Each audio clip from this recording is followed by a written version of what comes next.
عقیدت کو رکھتے ہیں پرے.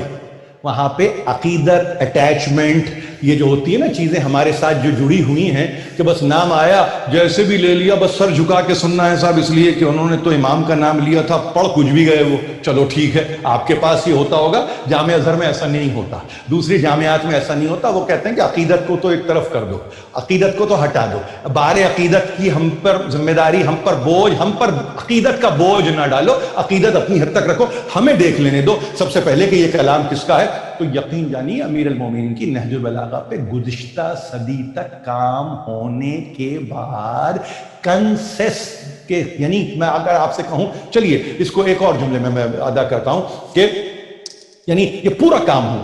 میں نے کہا گزشتہ صدی دو باتوں کی وجہ سے مشہور ہے، ہمیشہ یاد رکھیے کہ جرمنی کے اندر قرآن کے اوپر کام ہوا. انہوں نے کہا کہ دیکھیں قرآن میں کہیں کسی آیت میں اونچ نیچ، کہیں کوئی ایسی چیز ڈسکرپنسی، کوئی ایسی چیز نظر نہیں آئی. 40,000 نسخوں کو سامنے رکھ کے کام کیا گیا ہے. 40,000 قرآن کے نسخوں کو سامنے رکھ کے مختلف کہا ہے کہ آپ کہیں گے 40,000 نسخوں کی ضرورت تھی، فلاں پریس فلاں پریس فلاں پریس فلاں پریس، یعنی یہ 40,000. اس کے اندر پھر ظاہر ہے کہ جہاں جہاں ممالک ہیں نہیں معلوم کہاں کہاں سے کیا کیا چھپ رہا ہے، سب کچھ کیا انہوں نے، قدیم جدید جس طرح سے یعنی آزمانہ وسطیٰ سے اٹھا کے قرآنوں کو، یعنی ان تمام تر جو بھی نسخہ قرآن تھے ان کو اٹھا کے دیکھ لیا. مگر اس کے ساتھ ساتھ امیر المومنین کی نہج البلاغہ پہ بھی کام کیا اور خوب کام کیا. اور کام کرنے کے بعد کہا کہ نہ یہ زبان کہیں ملے گی، نہ یہ بیان کہیں ملے گا، نہ یہ لسان کہیں ملے گی، نہ اس کا کوئی ترجمان ایسا کوئی ملے گا جو کچھ. اور پھر یہی نہیں ہے، آپ کو حیرانی ہوگی، یہ کوئی الہامی ترتیب نہیں ہے نہج البلاغہ کہ آپ یہ کہیں کہ پہلا خطبہ یہی ہونا چاہیے، دوسرا یہی ہونا چاہیے. لیکن جس نے بھی اس کو ترتیب دیا، ہمارے پاس آ رہے کہ سید رضی کے علاوہ ہم نہیں جانتے اور ہم جاننا بھی نہیں چاہتے کہ کون اس میں کس کا اشتراک رہا. مگر آپ کے پاس جو نہج البلاغہ آئی وہ ظاہر ہے کہ سید رضی، اور آپ کے پاس سب سے بڑا جو اس کا ناقد شارح جو کہ ابن ابی الحدید معتزلی، بہت بڑا اس کا شارح ہے کلام کا، کلام نہج البلاغہ کا، وہ سب کچھ اپنے مقام پر. مگر آپ حیران ہوں گے سب کے بعد یعنی کنسنسس کیا ہے، یہ ہے یعنی جس کو میں آپ سے کہوں ان ٹوٹیلٹی، کلی طور پر وہ کیا ہے، اور اجتماع ہے اس بات پر کہ اگر دیکھنا ہے امیر المومنین کے کلام کا صحیح طور پر جائزہ لینا ہے تو یہ سمجھ کے جائزہ لینے میں آپ کو سہولت ہوگی جب آپ قرآن کی روشنی میں اس نہج البلاغہ کو دیکھنے کی کوشش کریں گے. تو گویا ایسا لگے گا آپ کو کہ اولین تفسیر قرآن مجید ہے نہج البلاغہ، اولین تفسیر. اسی لیے میں نے اپنی مجلسوں میں بچوں سے، بڑوں سے، سب سے یہ التجا بھی کی ہے، گزارش بھی کی ہے، اور میں نے ہمیشہ ان سے یہ کہا ہے کہ خدا کے لیے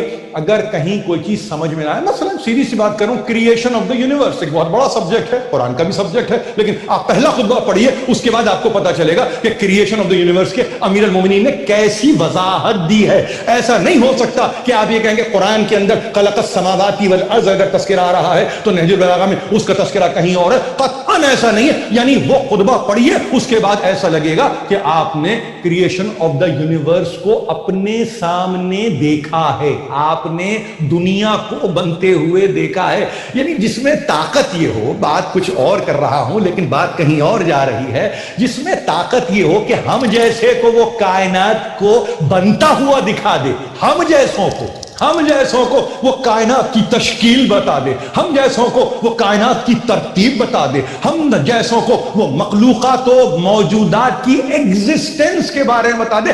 وہ بتانے والا خود کتنا بڑا ہوگا، اس کا مقام کیا ہوگا، اس کا مرتبہ کیا ہوگا، اس کی منزلت کیا ہوگی، اس کی فضیلت کیا ہوگی، پھر اس کی فوقیت موجودات و مخلوقات پر کیا ہوگی. خدا بہتر جانتا ہے کہ علی ابن ابی طالب سے اس نے تکوین جہان کو بتلایا کہ دیکھو کہ جہان قائم کس طرح ہوئی، کس طرح سے انسان کی ہستی کا آغاز ہوا، کس طرح سے یہ زمین و آسمان تشکیل پائے، کس طرح سے یہ پانی کی تشکیل ہوئی، پانی کا بننا کیا معنی رکھتا ہے، کانٹیننٹس کا بننا کیا معنی رکھتا ہے، زمین کے ٹکڑوں کا بننا کیا معنی رکھتا ہے، ان کا آپس میں انٹریکشن کیا ہے، ان کا آپس میں ایک ارتباط کیا ہے. سب چیزوں کو بتانے کے بعد وہ ستارے ہوں، وہ فلکیات کی طرف کوئی نکل گیا، کوئی ایسٹرولوجی کی طرف چلا گیا، کوئی علم سماوات کی طرف چلا گیا، کوئی جیولوجی میں چلا گیا، یعنی تمام علوم کے دروازے پہلے خطبے نے کھول دیے، جس کے بعد پتا چلا کہ اب آپ دیکھتے ہیں کہ ہاں یہی تو ہے قرآن کا بیان،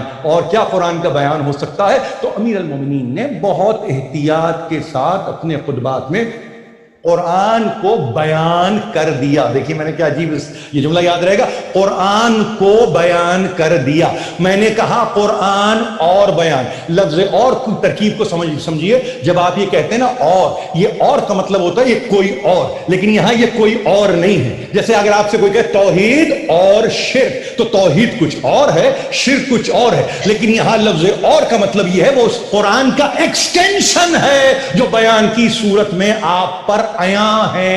تو امیر المومنین نے کچھ نہیں کہا, انتفعوا ببیان اللہ. یہ خطبہ ہے, شروع ہوتا ہے 174واں خطبہ ہے. کبھی اٹھا کے دیکھیے آپ کے پاس, میں سمجھتا ہوں کہ جو بھی نسخہ ہے, اور مفتی جعفر حسین صاحب کا جو نسخہ اویلیبل ہے, میں سمجھتا ہوں اردو پڑھنے والوں کے لیے وہ بہتر طور پر جانتے ہیں کہ اس کا نشان, میں چونکہ کہہ رہا ہوں 176 بھی ہو سکتا ہے, مگر میرے مطالعے میں میرے پاس جو نسخہ ہے نہج البلاغہ کا وہ 174 174. انتفعوا ببیان اللہ. دیکھیے کتنا پریکٹیکل, یعنی خطبہ شروع ہوا ہے, اس کی پریکٹیکلٹی یعنی عملیت کا یہ عالم ہے. وہ یہ کہہ رہے ہیں, انسانوں سے کہہ رہے ہیں اللہ کے بیان سے منافع لو, اللہ کے بیان سے منفعت لو, اللہ کے بیان سے مضرت کو, نقصان کو دور کرو, مگر اللہ انتفعوا ببیان اللہ, اللہ کے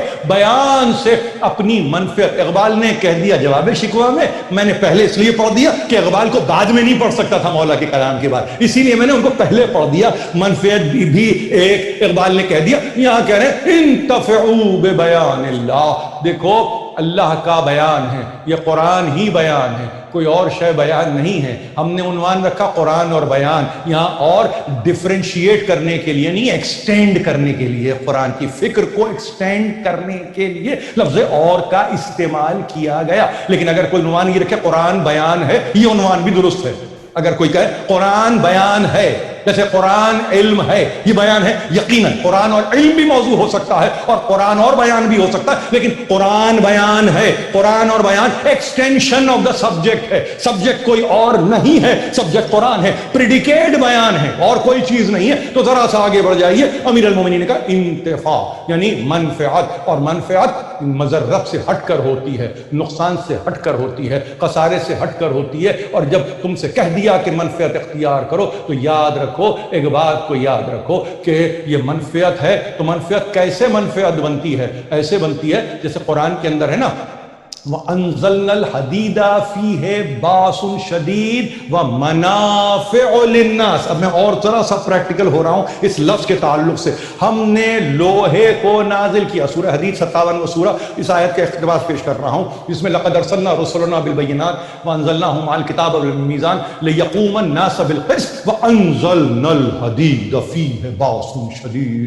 ہم نے نازل کیا لوہے کو, حدید کہتے ہیں آئرن کو, آئرن کو کہتے ہیں. ترجمے میں آئرن اور بھی کسی نے کہا ہے, میں تو کہہ رہا ہوں حدید کا ترجمہ صرف آئرن ہے. ہم نے حدید کو, انزلنا الحدید فیہ باس شدید, اس میں بڑی قوت ہے, اس میں بڑی طاقت ہے. وَمَنَافِعُ لِلنَّاسِ, اور اس میں انسانوں کے لیے بڑا منافع ہے. اب دیکھیے آج میں کچھ نہیں کہہ رہا ہوں, مجھے لکشمی متل کی گفتگو کرنے کی ضرورت نہیں ہے ممبر سے, مجھے آئرن انڈسٹری کی گفتگو کرنے کی ضرورت نہیں ہے, مجھے اسٹیل انڈسٹری کی گفتگو کرنے کی ضرورت نہیں ہے.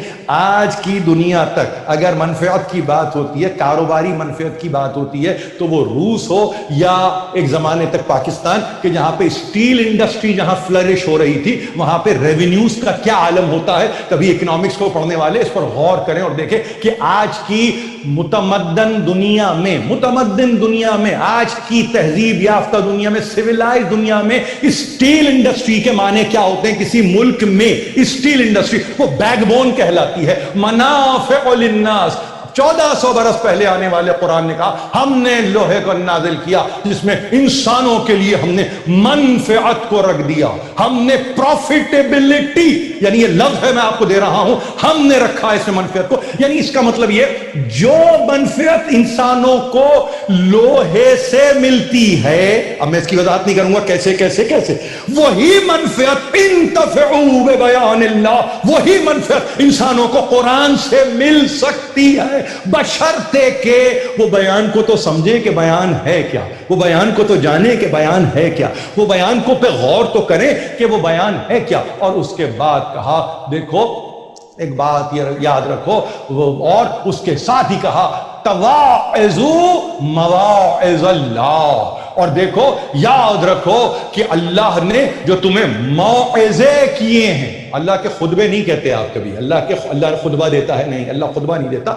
اللہ بات کرتا ہے، اللہ کلام کرتا ہے، یعنی مواعظ کہتے ہیں موعظے کی جمع، ایک ہی لفظ نکل کے آئے گا موعظے کو، اردو میں ایک واعظ بھی لفظ ہے، واعظ جب ایسی لفظ آئے گا ویسے آپ دیکھیں گے ایک آدمی آنکھ بند کر کے سوچئے وہ واعظ دے رہے تھے، یعنی کوئی صاحب کھڑے ہو کر باقاعدگی سے کو خطبہ دے رہے تھے، لیکن اللہ کے تعلق سے جب آئے گا تو وہ نصیحت کے معنوں میں آئے گا، وہ پند کے معنوں میں آئے گا، وہ اصلاح فی الناس کے تعلق سے آئے گا کہ جس سے انسانوں کی اصلاح ہوتی ہو۔ تو دیکھو یاد رکھو موعظے پر اس کی نصیحتوں کو سمجھو، اور اس کے بعد نصیحتوں کو سمجھنے کے ساتھ ہی فوری طور پر یہ کہا کہ دیکھو ایک بات کو یاد رکھو، وَأَقْبَلُوا نَصِيحَةَ اللَّهِ، یا اس کی وضاحت کر دی اس لفظ کی، جو اس کی نصیحتیں ہیں اس کو قبول کرنے کی کوشش کرو، جو اس کی نصیحتیں ہیں، بیان ہے نا، وہ بیان ظاہر موعظہ ہے، وہ موعظہ نصیحت ہے،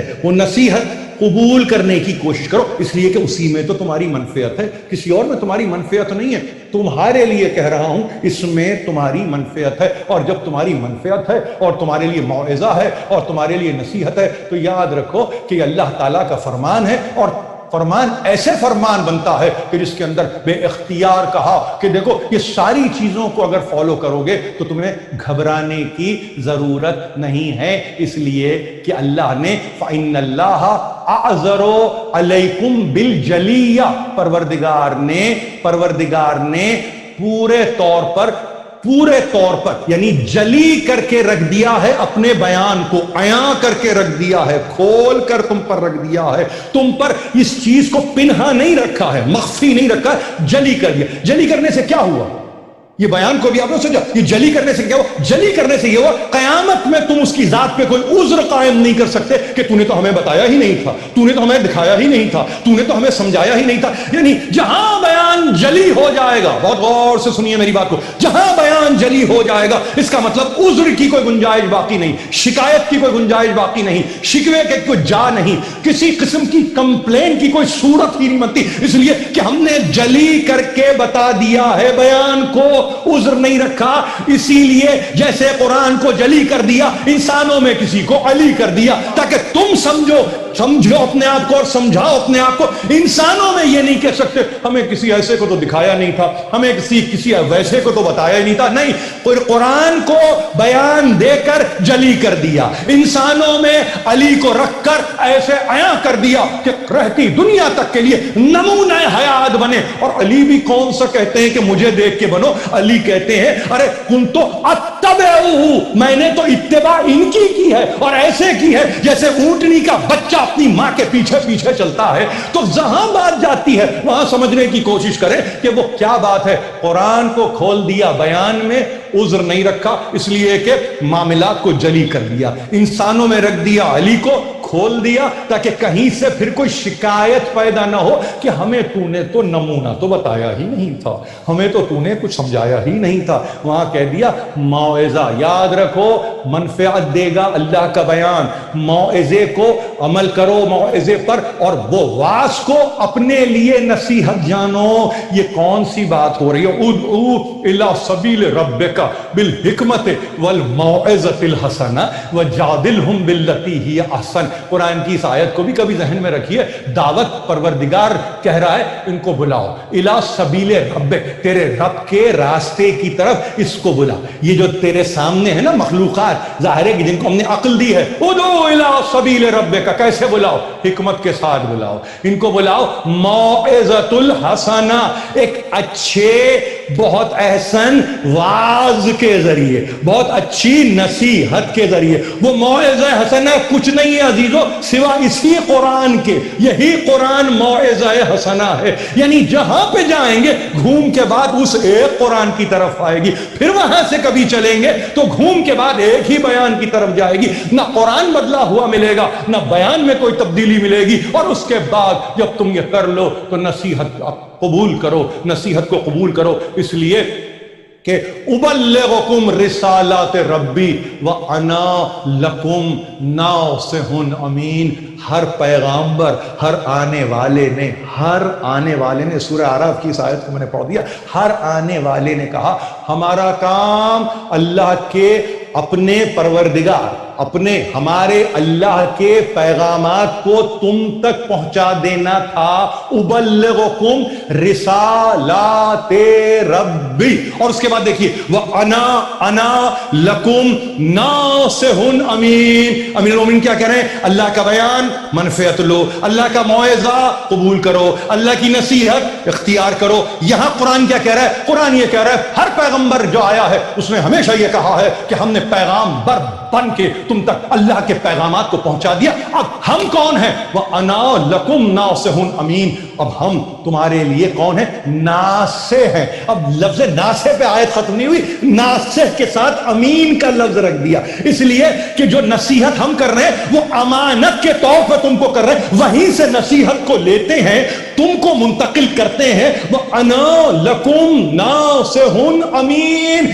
رسول خود سے کوئی گفتگو نہیں کرتا. وما ينطق عن الهوى ان هو الا وحی یوحى. ہی سے سمجھ میں رسول اگر آتا ہو تو جن کے آتا ہو وہ سمجھے، مگر نصیحت کے انا لکم ناصح امین یہ ترکیب بتا رہی ہے کہ نصیحت بھی اپنے ہوا و ہوس کے نتیجے میں نہیں ہو رہی ہے کہ غیر کو تو کریں نصیحت اور اپنوں کو کچھ نہ کریں، بٹھا کے رکھیں پاس. نہیں، یہ معاشرہ تشکیل ہی نہیں پاتا اگر فقط غیروں کے لیے دین ہوتا، غیروں کے لیے اسلام ہوتا. گھر سے یہ اسلام چلا ہے. اسی لیے امیر المومنین نے کہا یہ اسلام کا شجر اٹھا ہے نا، یہ ختیجہ کے گھر سے اٹھا ہے، کرم و حرم کے سائے میں یہ پروان چڑھا ہے. تو ایسے دین اور ایسے اسلام کو جس کا پودا اپنے صحن میں لگایا، جس کی آبیاری اپنے صحن میں ہوئی ہو، جس کے شجر کو پختہ اپنے صحن میں کیا ہو، وہاں امت سے کوئی یہ چاہے گا کہ کوئی اور کھڑے ہو کے کہے کہ اللہ کی توحید کو پہچانو یا اللہ کی توحید پر گواہ بنو. نہیں، یہی گھرانہ کر سکتا تھا. اور خدا کی قسم کربلا میں، میری گفتگو ختم ہو گئی، بہت تیز بولتا ہوں، طبیعت سے بھی مجبور ہوں، طالب علم بھی ہوں، چاہتا ہوں جو جانتا ہوں آپ تک وہ وقت معین میں پہنچا بھی دوں. 5-7 منٹ کے مصائب ہوں گے، ہو سکتا ہے آگے چلیں گے یہ مصائب بڑھ بھی سکتے ہیں، میں معافی چاہوں گا، مگر میرے لیے یہ بہت ضروری ہے کہ یہ باتیں آپ تک پہنچا دوں. یعنی میں کسی اور سے بیان کو نہیں سمجھا سکتا، یعنی کسی اور کے یا وضاحتی نوٹ سے میں بیان کے لفظ کو نہیں سمجھا سکتا ہوں. میرے لیے ایک ہی کافی ہے. وہ ایک ہے، وہ یہ اس کا ایک ہے، وہ ایک ہے، یہ اس کا جلوہ ہے، وہ ایک ہے، وہ قدرت ہے، یہ مظہر قدرت ہے. میں کسی اور سے نہیں سمجھا سکتا. منفعت لینا ہو اس بیان سے لے لو، موعظت لینا ہے اس بیان سے لے لو، نصیحت لینا ہے اس بیان سے لے لو. کیوں؟ اس لیے کہ حجت ظاہر ہے کہ ہم نے اس کو کھول کے بیان کر دیا. اور اس کے بعد آخری ٹکڑا، اس کے بعد مسائل میں داخل ہو جاؤں گا. وَأَقَضَى عَلَيْكُمْ حُجَّةً. اور کیا کیا؟ دیکھو یہ کھول کے بیان کر دیا اور حجتوں کو تمام کر دیا. کوئی آنے والی حجت نہیں ہے، اور آنے والی حجت اس لیے بھی نہیں ہے، علم کے آ جانے کے بعد جب نالج دیتے ہیں نا آپ کسی کو، تو نالج دینے کے بعد آرگیومنٹیشن نہیں ہوتا. آپ جائیے اپنی یونیورسٹی میں جائیے، اپنی جامعات میں جائیے، اور جانے کے بعد پروفیسر نے کنکلوڈ کر دیا لیکچر کو اور اس نے کہا یہ ہے، یعنی تھیورم یہ تھی اور اس کے بعد ڈیریویٹو اس کا آخر میں یہ نکل کے آیا، کنکلوژن میں یہ آ گیا. یعنی ہم نے اس تھیورم کو آخر میں QED اور اس کے بعد آپ نے لکھ دیا یہ پروون فیکٹ ہے، اب اس میں کوئی تبدیلی نہیں ہے. جب جامعہ میں جا کے آپ اس کے لیکچر کے بعد جب وہ لکھ دیتا ہے آگے QED، تو اس کے بعد آپ کہتے ہیں کنکلوڈ، اس کے بعد اب کوئی گنجائش گفتگو کی نہیں ہے. یہ زندگی کے وہ علوم ہیں جو انسانوں نے انسانوں کے لیے بنائے ہیں. وہ تو علم الہی ہے خدا کے لیے. وہاں کنکلوڈ ہو چکا. جب کنکلوڈ ہو چکا، امیر المومنین نے کہا اقضى علیکم حجہ، تم پر ظاہر ہے کہ اب حجت قائم ہو گئی. چونکہ جلوہ دکھا دیا نا ہم نے، حق کا جلوہ دکھا دیا ہم نے، تم کو بتا دیا. اب جلوہ جب دکھا دیتے ہیں تو اس کے بعد تیار رہو کیا اس جلوے کی چونکہ تم نے شہادت دی ہے تیار رہو. اس لیے کیا حجت کہیں تم نہیں قائم کر سکتے، وہ حجت تم پہ قائم کرے گا کہ جلوہ دیکھنے کے بعد پھر اس راستے پر کیوں آئے، نہیں آئے. جلوہ دیکھنے کے بعد پھر علی کے راستے کی پیروی کیوں نہیں کی، جلوہ دیکھنے کے بعد محمد کی سیرت پہ چلنے کی کوشش کیوں نہیں. اسی لیے حسین ابن علی نے مدینے سے نکلتے ہوئے، خدا شاہد ہے، کیا کہا تھا؟ انا اسیرو بے سیرت جدی و ابی علی ابن ابی طالب. میں خود سے نہیں نکل رہا ہوں، کہیں یہ نہ سمجھو کہ میں اپنی مرضی سے ایک ہوا و ہوس کا غلبہ ہے جس میں نکل رہا ہوں. نہیں، میں تو کسی کی سیرت پہ چل رہا ہوں، میں تو اسیر ہوں، میں تو چلنے والا ہوں. کس کی سیرت پہ؟ دونوں کے نام لے لیے، دونوں کے نام لے لیے، تاکہ دنیا کو سمجھ میں آ جائے کہ رسالت اور امامت کیسے جڑے ہوئی دو چیزیں ہیں. رسالت و امامت، میں اسیرو بے سیرت جدی یعنی میرے نانا کی سیرت پہ چل رہا ہوں، وہ ابھی، اور اس کے بعد علی ابن ابی طالب، اپنے باپ کی سیرت پہ چل رہا ہوں، کوئی اور نہیں، علی ابن ابی طالب کی سیرت پر میں چل رہا ہوں. اگر حسین سیرت جد و اب پہ چل رہے ہیں تو کیا خیال ہے اولاد حسن میں قاسم کس کی سیرت پہ چلتے ہوں گے؟ اولاد حسن میں قاسم کی کیا کیفیت ہوگی؟ وہاں آپ سے اگر میں کہوں وہ سنت ہو، وہ سیرت ہو، وہ صورت ہو، یعنی یہی تو بات تھی، یہ تین ہی تو چیزیں تھیں نا کہ 13 برس کے قاسم کو، 13 برس کے قاسم کو جانے سے ہمیشہ روکتے رہے. اور آپ معلوم ہے ایک آرگومنٹ کو کتابوں میں اٹھا کے دیکھیے، مقاتل کی کتاب میں اٹھا کے دیکھیے، باقاعدگی سے آپ کو ملے گا، باقاعدگی سے، شاید کسی شہید کے تعلق سے نہیں ملے گا مگر قاسم کے تعلق سے آپ کو ملے گا. ساتھ ہی محرم ہے، اور میں سمجھتا ہوں کہ تذکرہ ضروری ہے. اور میں نے جیسے آغاز تقریر میں کہا تھا کہ یعنی شدت تشنگی، صدائے العطش، ساتھی محرم ہے نا، ہر کونے سے آ رہی تھی، ہر خیمے سے آ رہی تھی، ہر یوں سمجھیے کہ بچے کی زبان پر یہی لفظ تھا، پانی پانی پانی پانی. یقیناً اپنے مقام پر پانی اہمیت ہے، کیوں نہ ہو، وجعلنا من الماء کل شیء حی، ہم نے تو ہر چیز کو، جاندار کو، ہم نے تو ہر شے کو پانی ہی سے خلق کیا ہے. آج کی دنیا میں اگر آپ فقط جا کے دیکھیں اور آپ چاہیں کہ میں کوئی آرٹیکل پڑھوں صرف واٹر کے اوپر، جس کا اگر آپ ہی کہیں گے کیمیکل نام اگر آپ دیکھیں تو آپ کہیں گے H2O اس کا نام ہے. کیا چیز ہے آپ کو معلوم ہے؟ کچھ نہیں ہے، یعنی مالیکیولز کے کوہیرنس کا نام ہے پانی. مالیکیولز جہاں مل جائیں، کوہیرنٹ ہو جائیں، جہاں ہائیڈروجن آکسیجن کے مالیکیولز کوہیرنس کا مطلب ہے آپس میں جڑاؤ، ان کا آپس میں ان کا ارتباط، آپس میں ان کا تعلق خاطر، آپس میں ان کا تعلق باطن، یہ کوہیرنس ہے. یہ یعنی ہائیڈروجن اور آکسیجن کے کوہیرنس کا نام پانی. جو کوہیرنٹ رکھنے والی قوت ہے وہی پانی سے محروم ہو جائے، یہ ہے ظلم. یہ ہے وہ ظلم جس کا تذکرہ ہونا چاہیے کہ کس نے اس قوت کو باقی رکھا، کس نے اس کو کوہیسو رکھا، کس نے اس کو جوڑ کے رکھا، کس نے اس قوت کو اور مزید طاقت دی ہے. ہائیڈروجن رہ جاتی، آکسیجن رہ جاتی، مگر جوڑنے والی قوت کون ہے؟ ظاہر ہے کہ وہ کوئی اور نہیں ہوتا، وہ اسی کی جانب سے معین کردہ امام ہوتا ہے جو سب کا امام ہے، مخلوقات و موجودات کا امام ہے. پانی مخلوق ہے، اس کا بھی ایک امام ہے. پانی موجود ہے، اس کا بھی امام. پانی پہ تصرف ہے حسین ابن علی کا. کس کی کیا مجال ہے کہ کوئی پانی کو روک لے؟ کس میں کیا مجال ہے کہ وہ پانی کو اس طرح سے روک کے رکھے؟ نہیں، قطعاً نہیں. امتحان حسین کا نہیں ہو رہا تھا، امتحان دنیا کا ہو رہا تھا. اور اس طرح سے ہوا کہ جس کے نتیجے میں پیاسا رکھا گیا. قاسم بھی پیاسے تھے، قاسم بھی پیاسے تھے، شک نہیں، قاسم بھی پیاسے تھے، مگر خدا شاہد ہے کہ کہیں بھی انہوں نے نہ گرسنگی کا تذکرہ کیا نہ تشنگی کا تذکرہ کیا، اس لیے کہ اپنے سامنے امام وقت کو دیکھ رہے تھے. اور امام بھی چچا یعنی کون؟ حسن ابن علی کے بھائی قاسم جانتے ہیں، چچا کو جانتے ہیں، چچا کو پہچانتے ہیں. بس یاد رکھیے، ایک بات کو یاد رکھیے کہ نہیں چاہتے حسین، نہیں چاہتے کربلا کے میدان میں کہ حسن کی نشانی کو بھی لڑائی کے لیے بھیجا جائے، حسن کی نشانی کو بھی جنگ کے لیے بھیجا جائے. نہیں. قاسم جتنی مرتبہ آئے اتنی ہی مرتبہ آواز دے کے کہا نہیں قاسم، مجھے پریشان نہ کرو، مجھے حیران نہ کرو، میں ویسے ہی بہت حیران ہوں، میں ویسے ہی بہت مصیبت زدہ ہوں.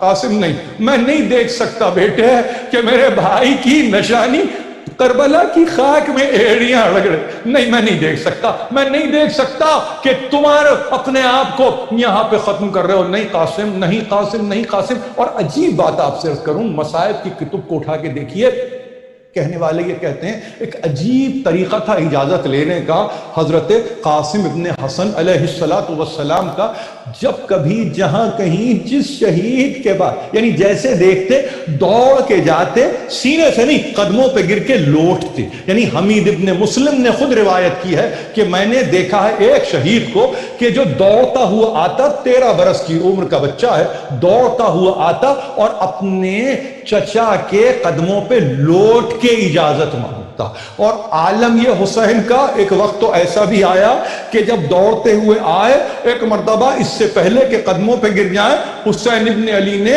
اپنے ہاتھوں کو گردن میں ڈال دیا قاسم کے اور سینے سے چپٹا دیا، اور اس کے بعد حمید ابن مسلم بیان کرتا ہے اتنا روئے ہیں دونوں، یعنی چچا اور بھتیجے اتنا روئے ہیں کہ دونوں زمین پہ بے ہوش ہو کے گر پڑے۔ حمید ابن مسلم کہتا ہے بہت کم ایسا ہوا ہے کربلا میں عاشور کے دن کہ حسین بے ہوش ہو گئے ہوں۔ قاسم ہے کہ بس جا چچا اجازت دیجئے۔ ایک مرتبہ ماں کے پاس گئے، پھوپھی کے پاس گئے، سبوں نے کہا بیٹے اجازت تو تمہیں انہی سے لینی ہے، ہم کچھ نہیں کہہ سکتے۔ ایک بقا میں بلند پہ جا کے کہتے ہیں ٹیلے پہ جا کے بیٹھ گئے اور اپنے دونوں ہاتھوں کو اپنے بازوؤں کے گرد ہی باندھ لیا۔ اچانک محسوس کیا کہ داہنے بازو پہ بابا نے سن 50 ہجری میں جب عمر 3 برس کی ہوگی قاسم کی، کوئی تعویذ کو باندھا ہے، اور یہ کہہ کے باندھا تھا اس وقت قاسم کو یاد ایک مرتبہ یاد آئی بابا کی کہ بابا نے کہا تھا قاسم جب کسی مشکل میں گرفتار ہو جاؤ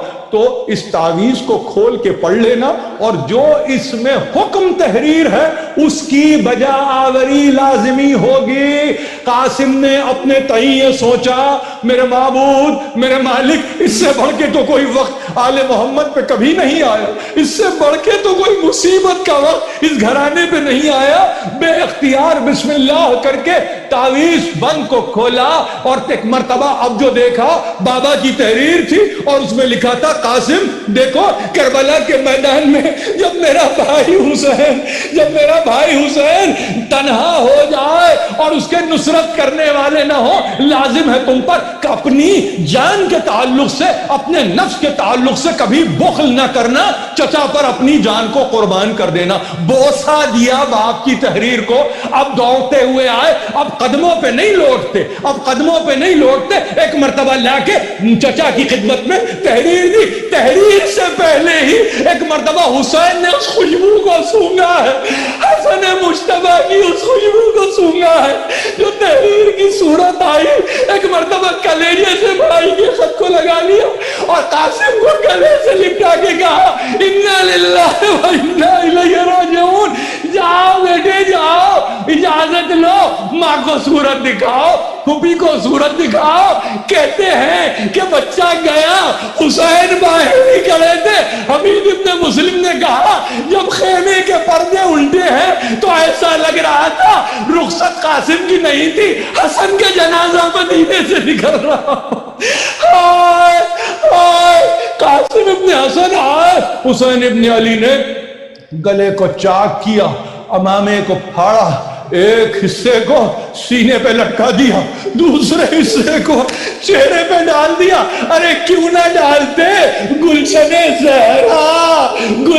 زہرا کا نمائندہ پھول ہے قاسم۔ ایک مرتبہ گھوڑے پہ اس طرح بٹھایا کہ گود میں اٹھا کے 13 برس کے قاسم کو رکاب تک پیر نہ پہنچتے تھے، مگر قاسم کو ایک مرتبہ گھوڑے پہ بٹھایا۔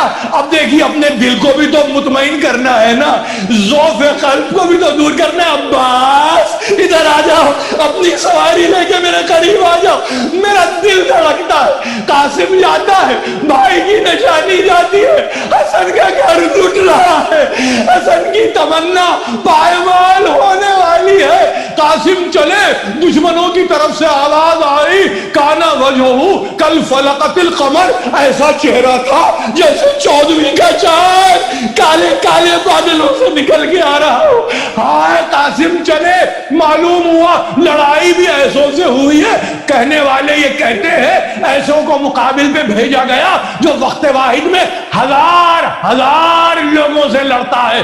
ایک مرتبہ پہلوانوں کا جھنڈ آیا، قاسم نے تحقیق کیا، ارضا کے شامی آیا، اپنے 4 بیٹوں کے ساتھ آیا، ان کو بھی ختم کر دیا، اور ایسا لگتا تھا کہ لشکر کو تباہ و تاراج کر دیں گے۔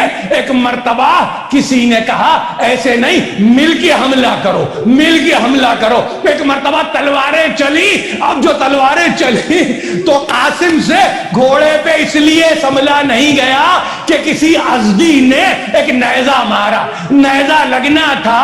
ایک مرتبہ آواز آئی، یا اماں ادرکنی، چچا جان میری مدد کرو، چچا جان آ جاؤ، چچا جان آ جاؤ، چچا جان آ جاؤ۔ یہ آواز اب جو آئی تو حسین بے قابو ہے، ارے عباس چلو، میرا قاسم دم توڑ رہا ہے۔ ایک مرتبہ مل کے حملہ کیا۔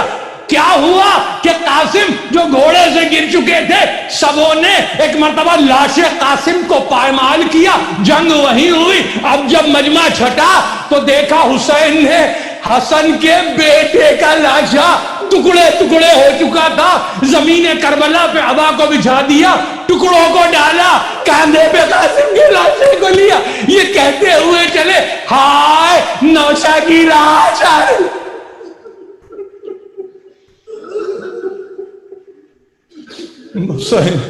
حسین